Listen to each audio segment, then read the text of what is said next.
घर में हो रही प्रार्थना सभा में रोक नहीं लगा सकती पुलिस और न ही उन्हें परेशान किया जा सकता है, ये कहना है छत्तीसगढ़ हाईकोर्ट का।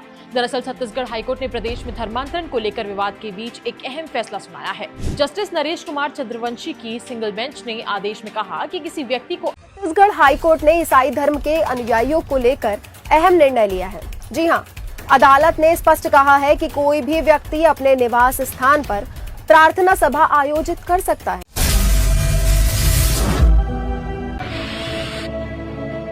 मसीह में मेरे प्रियो, आप सभी को जय मसीह की। मेरे प्रियो, छत्तीसगढ़ से एक जबरदस्त न्यूज़ निकल कर आया है जो कि हम में से हर एक विश्वासियों को देखना चाहिए। मेरे प्रियो, ये जो हाईकोर्ट का फैसला है वो बहुत ही अहम है और बहुत ही बड़ा फैसला मसीही लोगों के लिए निकल कर आया है। मेरे प्रियो, हाईकोर्ट का कहना है कि कोई भी अनुयायी अपने घर में प्रार्थना सभा रख सकते हैं। यानी कि आप प्रार्थना सभा रखेंगे तो आपको परमिशन लेने की ज़रूरत नहीं होगी। वहाँ पर किसी भी संगठन के द्वारा, किसी भी लोगों के द्वारा रोक टोक नहीं की जा सकती, क्योंकि ये उनकी निजी आस्था है, निजी मामला है और वो अपने घर में प्रार्थना सभा या प्रार्थना मीटिंग कर सकते हैं, रखवा सकते हैं। मैं चाहता हूँ कि आप इस वीडियो क्लिप को देखिएगा, उसके बाद में हम बात करते हैं।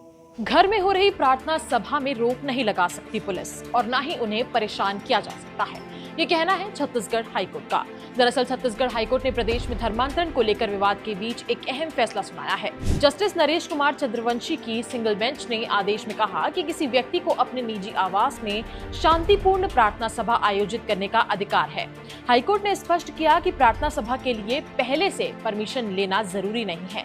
सिंगल बेंच ने इस आदेश में पुलिस की ओर से जारी नोटिस को रद्द कर दिया, जिसमें थाना प्रभारी याचिकाकर्ताओं को प्रार्थना सभा रोकने के लिए बार बार नोटिस दे रहे थे। हाईकोर्ट ने यह भी कहा कि याचिकाकर्ताओं को जबरदस्ती परेशान नहीं किया जाए।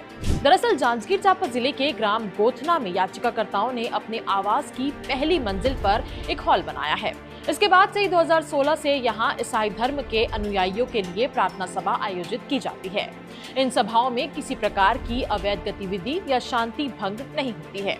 याचिकाकर्ताओं के वकील ने कोर्ट को बताया कि इसके बावजूद नवागढ़ थाने के थाना प्रभारी भारतीय नागरिक सुरक्षा संहिता 2023 की धारा 94 के तहत बार बार नोटिस जारी कर प्रार्थना सभा पर रोक लगाने का प्रयास कर रहे थे। इसके साथ ही ग्राम पंचायत गोतना ने पहले जारी नो ऑब्जेक्शन सर्टिफिकेट को दबाव में वापस ले लिया। याचिका में संविधान के अनुच्छेद 226 के तहत पुलिस की नोटिस को चुनौती दी गई थी और 7 दिसंबर 2025 को प्रार्थना नहीं करने संबंधी आदेश को रद्द करने के साथ अपने धार्मिक अधिकारों की सुरक्षा की मांग की गई थी। इस मामले में राज्य शासन ने दलील दी कि याचिकाकर्ताओं के खिलाफ आपराधिक मामले दर्ज हैं और वो जेल में भी जा चुके हैं। प्रार्थना सभा आयोजित करने के लिए सक्षम प्राधिकारी से कोई पूर्व अनुमति नहीं ली गई थी, इसलिए पुलिस ने नोटिस जारी किया है। राज्य ने जवाब दाखिल करने के लिए भी समय मांगा है। दोनों पक्षों की दलीलें सुनने के बाद हाईकोर्ट ने कहा कि याचिकाकर्ता अपने निजी मकान में 2016 से प्रार्थना सभा आयोजित कर रहे हैं और ऐसा करने पर कोई कानूनी प्रतिबंध नहीं है। कोर्ट ने स्पष्ट किया कि अगर प्रार्थना सभा के दौरान शोर शराबा, कानून व्यवस्था की समस्या या किसी प्रकार का उल्लंघन होता है तो संबंधित प्राधिकरण विधि के अनुसार कार्रवाई कर सकते हैं, लेकिन केवल प्रार्थना सभा आयोजित करने के आधार पर हस्तक्षेप बिल्कुल भी उचित नहीं है। हाईकोर्ट ने पुलिस को निर्देश दिया कि वो याचिकाकर्ताओं के नागरिक अधिकारों में हस्तक्षेप बिल्कुल ना करे। मेरे प्रिय, जिस प्रकार आपने ये न्यूज़ देखा है और ये न्यूज़ बहुत ही अहम है, बहुत ही बड़ा फैसला हाईकोर्ट की ओर से आया है कि कोई भी अनुयायी अपने घर में प्रार्थना सभा रख सकते हैं और उसके लिए कोई भी परमिशन यानी कि इजाज़त लेने की ज़रूरत नहीं है, आवेदन देने की ज़रूरत नहीं है। अपने घर में वो प्रार्थना मीटिंग रख सकते हैं, प्रार्थना सभा रख सकते हैं। ये इस प्रकार का फैसला हाईकोर्ट की ओर से निकल कर आया है। मेरे प्रियो, अब छत्तीसगढ़ में क्या हो रहा है ये आप अच्छे से जानते हैं। अभी भी प्रार्थना सभाओं पर हमला किया जा रहा है, अभी भी प्रार्थना सभाओं को रोका जा रहा है। जहां घर में मीटिंग हो रही होती है वहां पर भी बजरंग दल के लोग जाकर हमला करने लगते हैं, तोड़ फोड़ करने लगते हैं और उनको उन्हीं के गांव के खिलाफ में भड़का देते हैं और उनके ऊपर अत्याचार करते हैं। ये अभी भी छत्तीसगढ़ में हो रहा है।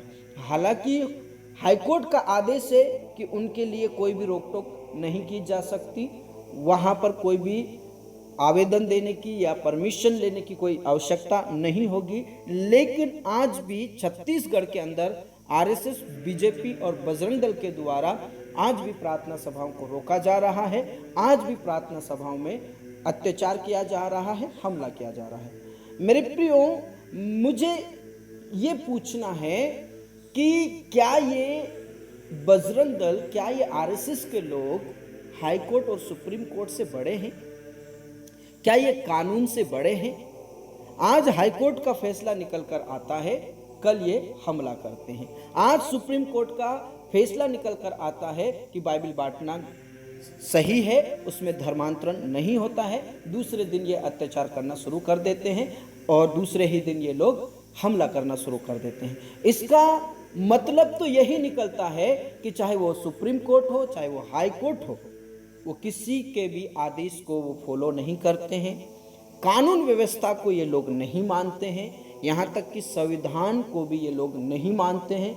आज भी संविधान आर्टिकल 25 से 28 के बीच में जो लिखा हुआ है कि कोई भी अपना धर्म अपना सकता है, किसी भी देव देवता को पूज सकता है, अपना धर्म छोड़ सकता है और दूसरे धर्म में जा सकता है, ये सारा अधिकार संविधान देता है। लेकिन आज भी हमारे भारत देश के अंदर क्या हो रहा है, कहने का मतलब क्या है मेरे प्रियो, कि सुप्रीम कोर्ट हो, हाई कोर्ट हो, चाहे वो संविधान ही क्यों ना हो, लेकिन ये आरएसएस और बीजेपी के लोग संविधान को, सुप्रीम कोर्ट को, हाई कोर्ट के फैसले को नहीं मानती है। लेकिन हमको प्रार्थनाएं करनी है कि परमेश्वर एक ऐसा कार्य करे कि इनकी अकल ठिकाने पर आ जाए। चूंकि ये लोग इस प्रकार हमला तो कर रहे हैं, लेकिन असंवैधानिक तौर से कर रहे हैं। हालांकि आरएसएस और बीजेपी और जितने भी संगठन है ये रजिस्टर्ड नहीं है, लेकिन फिर भी आज हमला पर हमला किए जा रहे हैं, हमला पर हमला किए जा रहे हैं। हमें ज़्यादा से ज़्यादा प्रार्थना करना है। एक तरफ हमें हाई कोर्ट और सुप्रीम कोर्ट की तरफ से हमें राहत और सुकून का पल देते हैं, एक साइड ये लोग हमेशा हम पर हमला ही करते हैं। तो ऐसे लोगों के लिए हमें प्रार्थना करना है और परमेश्वर पिता का न्याय हमें चाहिए, क्योंकि परमेश्वर पिता न्याय का परमेश्वर है और वो सच्चा न्याय करता है।